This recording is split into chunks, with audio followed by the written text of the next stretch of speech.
नमस्कार, मैं हूं आपके साथ अंकिता पाल। बुलेटिन की शुरुआत करते हैं। हरियाणा के मुख्यमंत्री नायब सिंह सैनी ने केन्या दौरे के दौरान हरियाणा प्रतिनिधिमंडल की रिपोर्ट पर समीक्षा बैठक की है और कृषि निवेश के अवसरों और वैश्विक सहयोग के संभावित क्षेत्रों पर विस्तार से चर्चा की।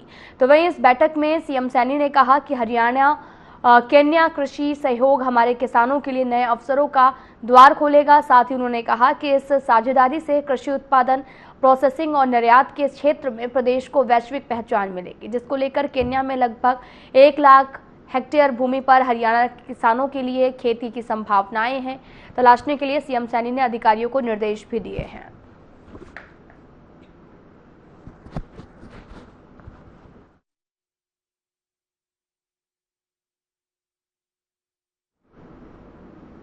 हरियाणा के मुख्यमंत्री नायब सिंह सैनी ने अधिकारियों को निर्देश दिए हैं कि राज्य में चल रही सभी बड़ी इंफ्रास्ट्रक्चर और सार्वजनिक उपयोग की परियोजनाएं तय मानकों और गुणवत्ता के साथ में निर्धारित समय सीमा में पूरी की जाएं, ताकि नागरिकों को जल्द इनका लाभ मिल सके।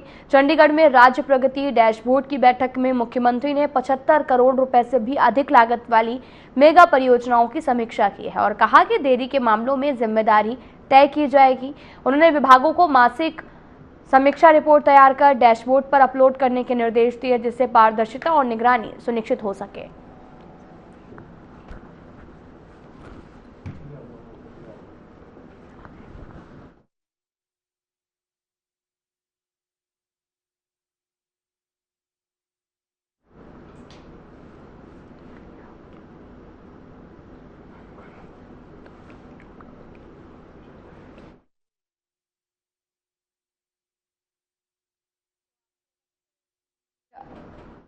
परियोजनाओं की हरियाणा के मुख्यमंत्री नायब सिंह सैनी ने अधिकारियों को निर्देश दिए हैं। राज्य में चल रही सभी इंफ्रास्ट्रक्चर और सार्वजनिक उपयोग की परियोजनाएं तय मानकों, गुणवत्ता के साथ निर्धारित समय सीमा में पूरी की जाएं, ताकि नागरिकों को जल्द इनका लाभ मिल सके।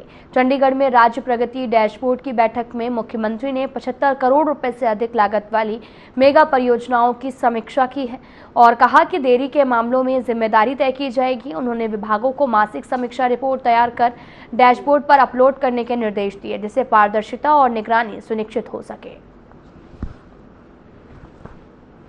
तो सीएम सैनी ने कार्य पूरे करने के निर्देश दिए हैं, अधिकारियों की जिम्मेदारी तय करने के निर्देश दिए गए हैं। तो आपको बताते चलें कि लगातार मेगा परियोजनाओं की प्रगति पर समीक्षा की गई है। मुख्यमंत्री नायब सिंह सैनी ने संत कबीर कुटीर पर विश्व चैंपियन क्रिकेटर शेफाली वर्मा का भव्य स्वागत किया। हरियाणा सरकार की तरफ से उन्हें 1.50 करोड़ रुपए का कैश अवार्ड और ग्रेड ए ग्रेडेशन सर्टिफिकेट प्रदान किया और इसके साथ ही हरियाणा महिला आयोग ने शेफाली वर्मा को अपना ब्रांड एम्बेसडर नियुक्त किया है। मुख्यमंत्री नायब सिंह सैनी ने कहा कि शेफाली ने न केवल प्रदेश बल्कि पूरे देश का मान बढ़ाया। वे युवाओं के लिए प्रेरणा स्रोत हैं। शेफाली वर्मा ने परिवार सहित हरियाणा सरकार और अधिकारियों का धन्यवाद दिया है।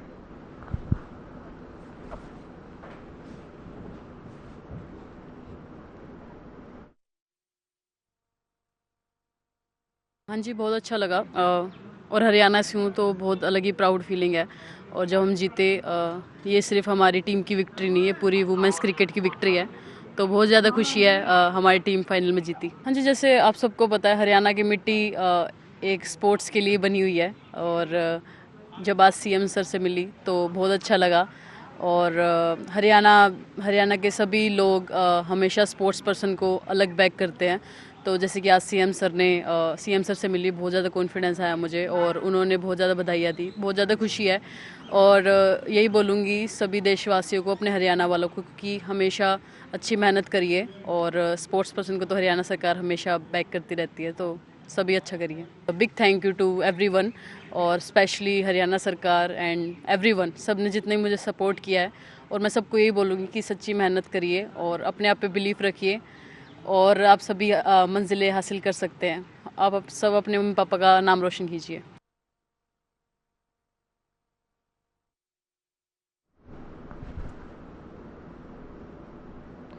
हरियाणा बीजेपी की संगठनात्मक बैठक मुख्यमंत्री नायब सिंह सैनी की अध्यक्षता में आयोजित हुई। प्रदेश अध्यक्ष मोहनलाल बड़ोली और प्रदेश और जिला पदाधिकारी उपस्थित रहे। मुख्यमंत्री ने सरकार की योजनाओं पर फीडबैक लिया, जिसमें धान और कपास की खरीद और जिला स्तर पर जनता शिविरों की गतिविधियों की समीक्षा भी शामिल रही। मोहनलाल बड़ोली ने बताया कि संगठनात्मक बैठक 1 महीने में 2 बार होती है और इससे सभी सदस्यों को योजनाओं की जानकारी मिलती है। कांग्रेस के वोट पर गाड़ी छोड़ अभियान पर मोहनलाल बड़ोली ने प्रतिक्रिया दी है और उन्होंने राहुल गांधी द्वारा लगाए गए फर्जी वोट आरोपों को खारिज किया और बताया कि जांच में 21 में से 21 वोट सही पाए गए हैं, जबकि एक मतदाता का निधन हो चुका था। 17 तारीख का जो राय स्पोर्ट्स यूनिवर्सिटी में है वो कैंसिल हो गया था और अब 25 नवंबर को देश के प्रधानमंत्री नरेंद्र मोदी जी का 2 बजे कुरुक्षेत्र में आगमन रहेगा और गुरु तेग बहादुर जी की जो 350 साल है उसको मनाने का कार्यक्रम है। और उस दिन जो समय प्रधानमंत्री जी का हरियाणा को मिला है उसकी जानकारी सबको दी है। इस प्रकार से आज सरकार का और संगठन की एक अच्छी बैठक यहाँ पर हुई है और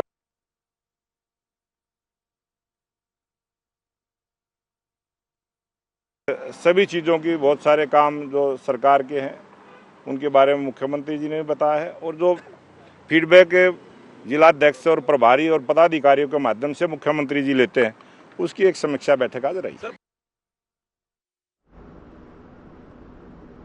दिल्ली पुलिस को जिस लाल गाड़ी की तलाश थी वे फरीदाबाद के खड़वली गांव के एक खाली प्लॉट में खड़ी मिली है। जानकारी के मुताबिक ये प्लॉट शकीरा और लालू का है, जहां देर रात लालू का एक रिश्तेदार एक गाड़ी को वहां खड़ा करके वहां से चला गया।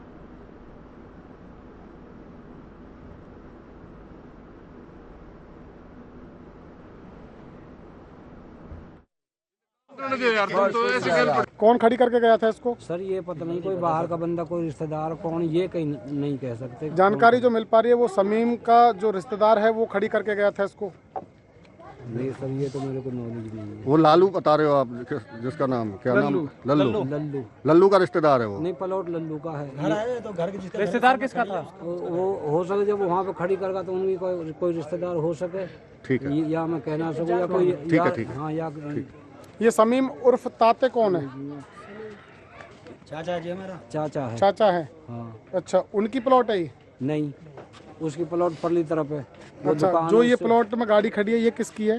ये प्लॉट वहीद की है जी। वहीद की? जी, वहीद के लड़का है वो, साकर है, लल्लू है। अच्छा, उनके लड़के हैं साकिर और लल्लू? लल्लू। अच्छा, उनके रिश्तेदार ने गाड़ी खड़ी करी है? उसके रिश्तेदार ने कोई गाड़ी। कल तक थी गाड़ी ये या? सब यही बता रहे, रात में आई थी, ये रात में आई थी। कल रात को आई है गाड़ी? हाँ जी। समय कोई पता है इसका? नहीं सर ये तो मैं नहीं कह सकता। मैं तो यहाँ 15 दिन हो जाए मेरे को। आप क्या लगते हैं इनके? मैं उसका चाचा लगता हूँ। किसके? लल्लू साकर। अच्छा जी। तो आपको जानकारी नहीं है ऐसा कौन सा रिश्तेदार है जो गाड़ी छोड़ के गया? मेरे को जानकारी नहीं है इसके बारे में। तो पुलिस से कोई बातचीत हुई है? पुलिस से कोई बातचीत नहीं।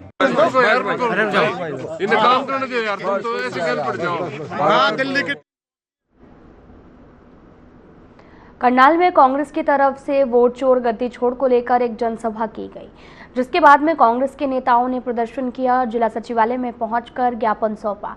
कांग्रेस के प्रदेश अध्यक्ष राव नरेंद्र सिंह और सांसद दीपेंद्र सिंह हुड्डा करनाल पहुंचे, जहां कांग्रेसी कार्यकर्ताओं का मनोबल बढ़ाते हुए दोनों नेता दिखाई दिए। प्रदर्शन के बाद मीडिया से बातचीत में दीपेंद्र सिंह हुड्डा ने कहा कि राहुल गांधी ने जो प्रश्न उठाए थे उनका कोई जवाब चुनाव आयोग से आया नहीं है। चुनाव आयोग के जो मुख्य चुनाव आयुक्त हैं वह बीजेपी के मुख्य पन्ना प्रमुख के रूप में काम कर रहे हैं। बीजेपी के साथ मिलीभगत करके मतदाता सूची में बड़े घोटाले करने का काम उनके कार्यकाल में हुआ है। साथ ही उन्होंने कहा कि हरियाणा में तो वोट नहीं सत्ता चोरी हुई है। वहीं आतंकी हमले पर दीपेंद्र सिंह हुड्डा ने कहा कि हम उसकी निंदा करते हैं, दोषियों के खिलाफ सख्त कार्रवाई होनी चाहिए।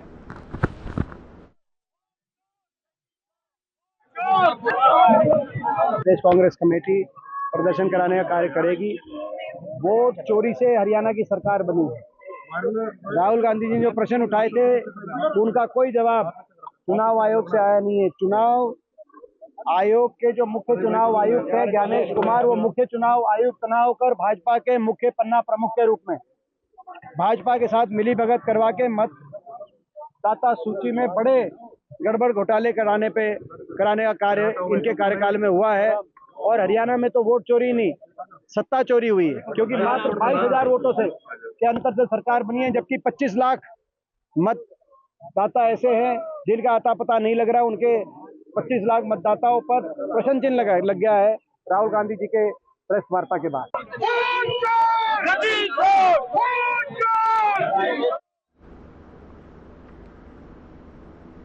महेंद्रगढ़ पुलिस ने अपराधियों के खिलाफ चलाए जा रहे विशेष अभियान ऑपरेशन ट्रैकडाउन के तहत मारपीट के मामले में फरार चल रहे 5 वांछित आरोपियों को काबू किया है। तो वहीं पुलिस जांच में सामने आया कि यह झगड़ा 2 साल पुराने आपसी विवाद की रंजिश के चलते किया गया था, जहां इस दौरान पुलिस ने मारपीट में प्रयुक्त डंडे और लोहे की रॉड बरामद की है, जिस पर और जानकारी देते हुए महेंद्रगढ़ थाना प्रभारी पवन कुमार ने बताया कि गिरफ्तार सभी आरोपी ऑपरेशन ट्रैकडाउन के तहत वांछित थे और आज शहर महेंद्रगढ़ से काबू किए गए हैं। इनमें से 2 आरोपियों पर पहले से 2 मुकदमे दर्ज हैं।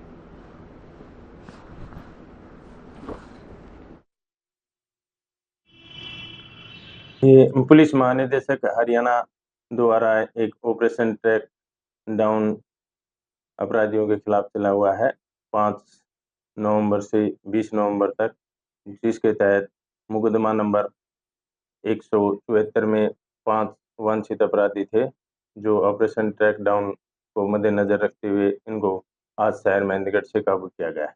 सर कौन कौन और कहां से गिरफ्तारी हुई?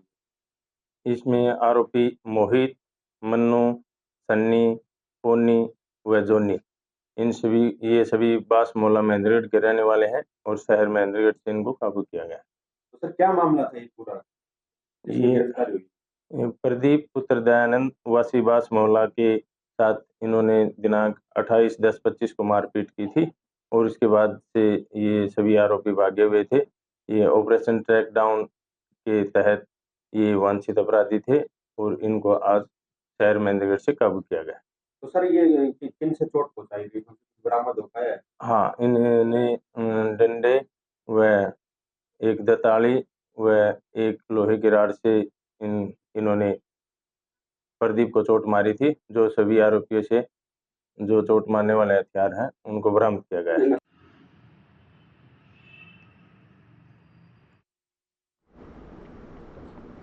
नारनौल में हुडा सेक्टर 1 स्थित एक मकान के बेसमेंट में अचानक से आग लग गई और आग लगने की सूचना पड़ोसियों ने मकान मालिक और दमकल विभाग को दी है। मकान नंबर 1737 के बेसमेंट में डांस अकेडमी चल रही थी, जहां रखे सामान में अचानक से आग लग गई। देखते ही देखते बेसमेंट से धुआं उठने लगा। उस वक्त मकान मालिक रिटायर्ड जेई अशोक यादव घर पर नहीं थे। एक डांस अकेडमी भी बंद थी और सूचना मिलते ही दमकल की 3 गाड़ियां मौके पर पहुंची। करीब 1.25 घंटे की मशक्कत के बाद आग पर काबू पाया गया। डांस अकेडमी संचालक अशोक कुमार ने बताया कि आग लगने से उनका लैपटॉप, स्पीकर और फर्नीचर सहित करीब 1.5 से 2 लाख का सामान जल गया है। महावीर चौक पुलिस चौकी इंचार्ज जय भगवान ने बताया कि सूचना मिलते ही पुलिस मौके पर पहुंची। इलाके में सुरक्षा व्यवस्था संभाली गई ताकि कोई अनहोनी ना हो।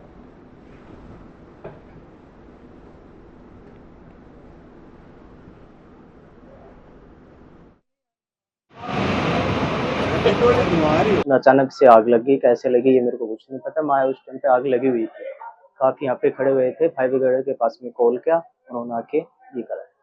अगर नुकसान की बात करें तो नुकसान 1.5-2 लाख रुपए का सामान रखा था। नीचे लैपटॉप रखे हुए थे, कंप्यूटर रखा हुआ था, म्यूजिक सिस्टम का ओरिजिनल डॉक्यूमेंट्स थे, काफी चीजें थी यहाँ पे। ये हमें 4:15 बजे से सूचना मिली कि हुड्डा में मकान नंबर 1737 में आग बेसमेंट में आग लगी हुई है। तो हम तुरंत मौके पहुंचे और फायर ब्रिगेड को बुला के आग को काबू कर लिया गया। और इसमें अभी जान माल की अभी कोई ऐसी हताहत होने की वो नहीं है और अभी चेकिंग चल रही है कितना माल का नुकसान हुआ है तो मालिक को खुद बताएगा। ये हमें मकान में आग लगने की सूचना मिली थी, तो उस पर तुरंत कार्रवाई करते हुए हमारी गाड़ी मौके पर पहुंची और हमने तुरंत 3 गाड़ियों से इसके ऊपर काबू पा लिया। अंदर 2 सिलेंडर भरे हुए रखे थे जिनको मैंने बाहर निकाला और अभी मकान पूर्ण रूप से सुरक्षित है कोई जनहानि। आग लगने का कारण तो फिलहाल तो ऐसा लगता है शॉर्ट सर्किट ही हो, क्योंकि काबू पाने में तो अभी हमारे पास 4:19 के आसपास मैसेज आया, 4:19, और अभी क्या टाइम हुआ अभी, हाँ, तो लगभग 1-1.25 घंटे की मशक्कत से हमने अंदर एक डैशबोर्ड था जिसमें कागजात वगैरह थे, उसमें आग लगी हुई थी।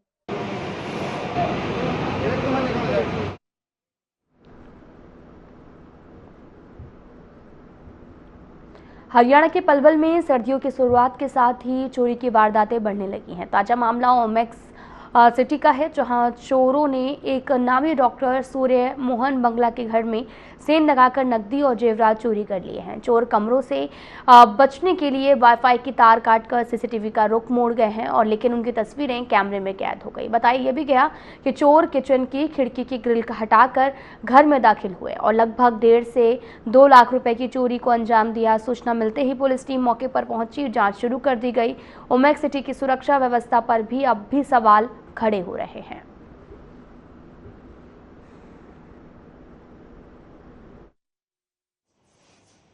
क्या है, रात को बताया जा रहा है कि कुछ चोर आए हैं, क्या देखा आपने, क्या सुना? मैं सुना आवाज़ हो रही थी, मैं जब बाहर निकला तो उनकी स्कूटरी खड़ी थी। मैं फिर इधर का गेट खुला हुआ था, उसके अंदर आया हूँ। जब किचन विचन का हुई देखा, किचन की जाली निकली पड़ी। वह जो मैं ऊपर चक्कर मारने गया था वह निकल के जब भागे थे। कितने लोग थे? लोग तो नहीं थे, 2 लोग। 2 लोग थे। तो हम तो स्कूटी का कोई नंबर पढ़ पाए आप? पढ़ पाया नहीं। कुछ लग पाया कि कैसे लोग थे? नहीं। कुछ बातचीत कर रहे हो? ना कोई बातचीत नहीं हो। तो बता रहे कि अपना हेलमेट भी छोड़ के जल्दबाजी में? हाँ, हेलमेट तो उधर रखा मिला। आज सुबह 3-3:15 बजे हमें हमारे गार्ड ने विजय ने जगाया और उसने बताया कि 2 आदमी इधर से भाग के, पिछले गेट से भाग के एक स्कूटी पे आए थे, हेलमेट यहीं छोड़ गए और भाग गए, मार्केट की तरफ गए हैं। हमने अंदर देखा तो ये खिड़की की ग्रिल तोड़ के, किचन की खिड़की की ग्रिल तोड़ के वो अंदर घुसे हैं, और घुस के उन्होंने कैमरा जो है वो ख़राब कर दिया और कैमरे के ऊपर तौलिया डाल दिया, वाईफाई का कनेक्शन हटा दिया और सारे कमरे में घूमे हैं। हमारे कमरा जिसमें हम सो रहे थे, हम दोनों ही थे, उसमें अंदर नहीं गए, काफ़ी देर बाहर देखते रहे।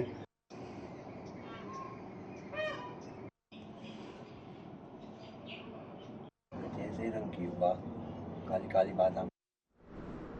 यमुनानगर में बदलते मौसम का असर लोगों के स्वास्थ्य पर साफ दिख रहा है। सिविल अस्पतालों और सामुदायिक स्वास्थ्य केंद्रों में मरीजों की संख्या लगातार बढ़ रही है, जिनसे ज्यादातर खांसी, जुकाम और बुखार से पीड़ित हैं, और डॉक्टरों के अनुसार बुजुर्ग और छोटे बच्चे सबसे अधिक प्रभावित हो रहे हैं। प्रतापनगर सामुदायिक स्वास्थ्य केंद्र में रोजाना करीब 100 मरीज इलाज के लिए पहुंच रहे हैं, जिनमें से 60% मौसमी बीमारियों से ग्रस्त हैं। डॉक्टर परविंदर सिंह ने लोगों से एहतियात बरतने, प्रदूषण से बचने और सांस संबंधी रोगों से बचाव के लिए मास्क पहनने की अपील की है।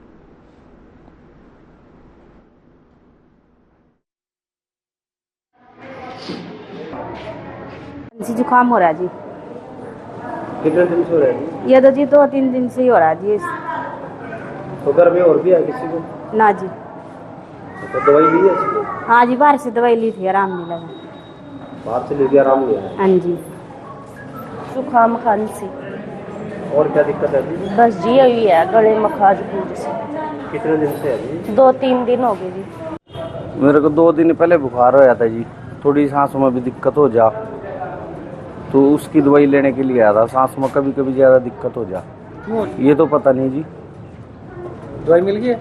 लेने लग रहे हैं जी। क्या काम क्या करते हो? राजमिस्त्री का जी। तो क्या मौसम की वजह से लग रहा है या फिर पहले से बीमारी ऐसी है? ना अभी होया जी, पहली बार, पहले कभी नहीं आया था। एक आधी बार सांस में दिक्कत है, गाँव के ऐसी ही दवाई ले लेते बस। बदलते मौसम के कारण सबसे ज़्यादा मरीज़ फ्लू और सांस की दिक्कत के आ रहे हैं। जैसे जैसे मौसम में ठंडक बढ़ेगी उस हिसाब से ये जो सांस में दिक्कत है इसके मरीज़ बढ़ेंगे, खासकर बच्चे और बूढ़े, या जो किसी बीमारी से ग्रस्त हैं, गंभीर बीमारी से, जैसे टीबी वाले, इनमें सांस की दिक्कत ज़्यादा बढ़ जाती है इस मौसम में।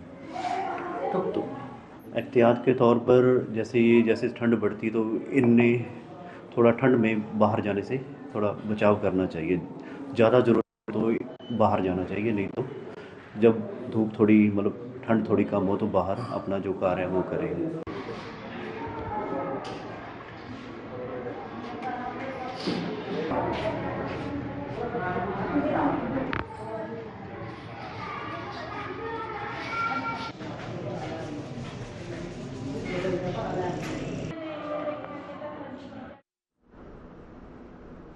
नारनौल में नए मेडिकल कॉलेज में एडमिशन प्रक्रिया शुरू हो गई है। पहले चरण में 100 सीटों की मंजूरी दी गई है, जिनमें से 95 सीटों पर दाखिले हो चुके हैं। सीएम सैनी और स्वास्थ्य मंत्री के प्रयासों से ये मेडिकल कॉलेज शुरू हुआ है, जिससे क्षेत्र में खुशी का माहौल है।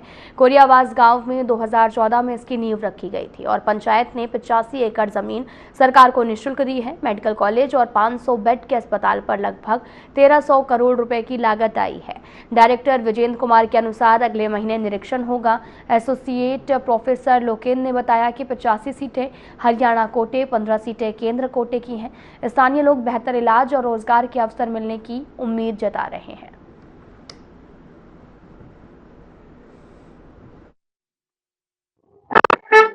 Lokendra, associate professor anaesthesia and critical care विभाग से। तो मैं आपको एडमिशन के बारे में ये बताना चाहूँगा कि हमारी को एनएमसी जो हमारी रेगुलेटिंग बॉडी है, इसने हमें सेकेंड राउंड काउंसलिंग में हमें 100 सीटें प्रोवाइड करी हैं, जिसमें से उसका डिस्ट्रीब्यूशन ऐसे है कि 15 सीटें हमारे पास ऑल इंडिया कोटा से आएंगी, 85 सीटें हमारे पास स्टेट कोटा मतलब हरियाणा वाले जो बच्चे अप्लाई करेंगे, हरियाणा से हमारे पास 85 बच्चे आएंगे। तो सेकेंड काउंसलिंग में हमारे पास पूरी सीटें नहीं भर पाई थी, तो अभी रिसेंटली 8 तारीख को हमारी थर्ड काउंसलिंग खत्म हुई है। इस काउंसलिंग के अंत तक हमारे पास 100 में से 95 बच्चे आ चुके हैं, 95 बच्चे आ चुके हैं, जिसमें से 15 में से 12 बच्चे ऑल इंडिया काउंसलिंग के आ गए हैं, 3 सीट वहां से वेकेंट है, और स्टेट की में 2 बच्चे नहीं आए हैं, तो वो 2 सीटें हमारी अभी भी वेकेंट हैं। तो टोटल कुल मिला के 5 सीटें वेकेंट हैं, जो कि हमारी नेक्स्ट काउंसलिंग में जिसको बोलते हैं स्टे राउंड। तो स्टे राउंड की काउंसलिंग अभी 10 नवंबर से चालू होनी है। उसके बाद हमें उम्मीद है कि वो 5 सीटें भी हमारी फुलफिल हो जाएंगी और हमारे पास 100 के 100 एडमिशन पूरे हो जाएंगे। मेरा नाम सूरत सिंह, गांव कोरियावास। मैं यहाँ मेडिकल कॉलेज बनने पर बहुत बहुत सरकार का शुक्रिया अदा करता हूँ, और यहाँ पर 100 सीटों का एडमिशन हो चुका है, और हरियाणा सरकार ने यहाँ पर मशीनरी भी ला करके सारी लगा दी हैं। ओपीडी सुचारू रूप से चल रही है, और हमारे नारनौल के पास में होने की वजह से शहर और आसपास राजस्थान तक के लोगों को बहुत फायदा मिल रहा है। हम सरकार का धन्यवाद करते हैं। मैं राजेश कुमार, गांव कोरियावास। मैं सरकार का बहुत धन्यवाद करता हूं, जिन्होंने 100 सीटें अलॉट की और सभी सीटों पे अभी एडमिशन हो चुका है। इस कॉलेज से आसपास के सभी जो पड़ोसी गांव हैं, सभी को इसका फायदा हो रहा है, और इलाज के लिए दूर नहीं जाना पड़ रहा है, यहाँ नजदीक इलाज हो रहा है। नई मशीनें आ चुकी हैं, और यहाँ रोजगार के भी अवसर मिलेंगे पड़ोसी गाँव के बच्चों को। तो मैं सरकार का बहुत बहुत धन्यवाद करता हूँ।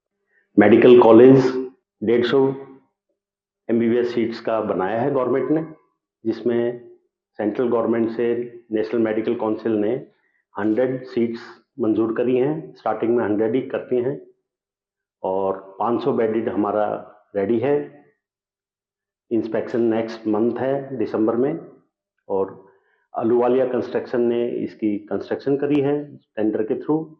750 करोड़ के करीब हरियाणा गवर्नमेंट ने इस पर खर्चा कराया है। 80 एकड़ के करीब ये जमीन है, जिसमें 2 फेज हैं। 50 एकड़ में medical college, academic session, administrative block, examination hall, hospital, emergency, casualty, OPD, senior resident, junior resident campus है। तो फर्स्ट ईयर में हमारे 100 बच्चे आ गए हैं, 100 में से हमारे 95 बच्चे ज्वाइन कर गए हैं। आखिरी काउंसलिंग रह रही है।